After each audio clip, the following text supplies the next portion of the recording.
नमस्कार। यज्ञ श्रेष्ठ कर्मों को कहा जाता है। यज्ञ यज धातु से बना है।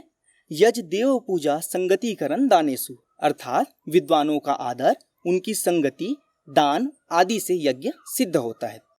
मनुस्मृति के अध्याय 3 श्लोक 46 में है, अध्यापनम ब्रह्म यज्ञ पितृयज्ञस्तु तर्पणम होमो दैव बलिभूतो नृयज्ञ अतिथि पूजनम।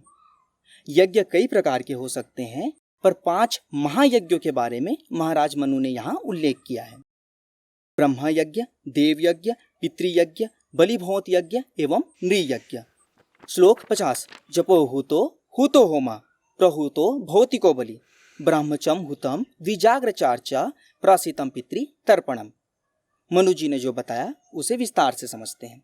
पहला है ब्रह्म यज्ञ, अर्थात स्वाध्ययन एवं ईश्वर उपासना। इसे जप यज्ञ, सांध्योपासना यज्ञ एवं ब्रह्म यज्ञ भी कहते हैं। दूसरा है देव यज्ञ, अर्थात विद्वानों की संगति एवं अग्निहोत्र। अग्निहोत्र से तात्पर्य है कि प्रातः या सायं काल को हवन कुंड में पीपल आदि की लकड़ियों को इकट्ठा कर उसमें अग्नि प्रज्वलित कर होम सामग्रियों को मंत्रों के साथ उसमें समाहित करना। यजुर्वेद अध्याय 22 मंत्र 15। अग्निस्तो मेने बोध है समिधानो अमर्त्यम हव्य देवेशु नोदधत, अर्थात अग्नि में जिस भी पदार्थ को होमे तो वह अग्नि उस पदार्थ के गुणों को सूक्ष्म कणों में तोड़कर वातावरण में बिखेर देती है।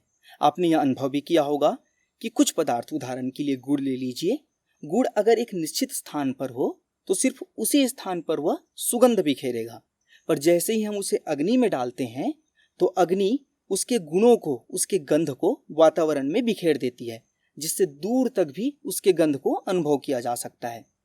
अग्निहोत्र यज्ञ के लिए 4 प्रकार के होम द्रव्य हैं। पहला है सुगंधित, इलायची या जायफल आदि। दूसरा है पुष्टि या स्वास्थ्यवर्धक, जैसे दूध, घी आदि। तीसरा है मिष्ट, अर्थात मधुरता के लिए गुड़, मेवे, शहद इत्यादि। चौथा है रोगनाशक, सोमलता, गिलोय आदि औषधियां इस श्रेणी में आती है। अग्निहोत्र करने से अग्निहोत्र की धूप जहां जहां तक वातावरण में जाती है, उस स्थान के जीव, चाहे वो मनुष्य हो या अन्य जीव हो, सबको लाभ पहुंचाती है। इसकी वैज्ञानिकता पर मनुस्मृति अध्याय 3 श्लोक 52।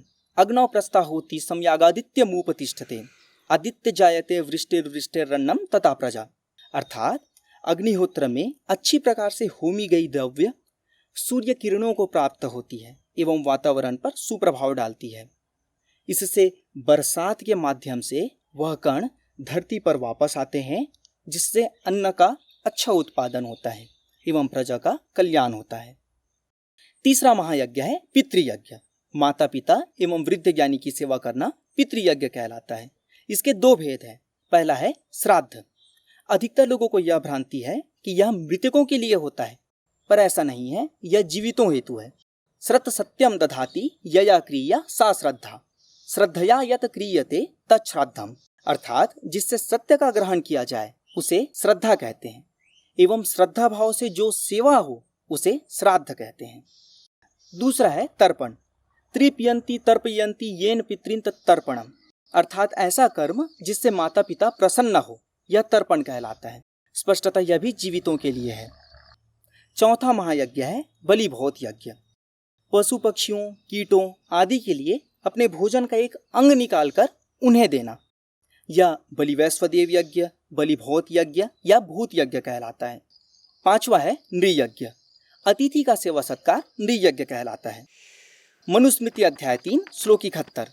एक रात्रम तु निवसन्न तिथिर ब्राह्मण स्मृता अनित्यो ही स्थितो यस्माद् स्मात् अतिथि रुच्यते, अर्थात ऐसा विद्वान जिसके आने की नियत तिथि न हो, जो पराये घर में एक ही रात्रि के लिए रुके एवं नित्य ना रुके, उसे अतिथि कहा गया है।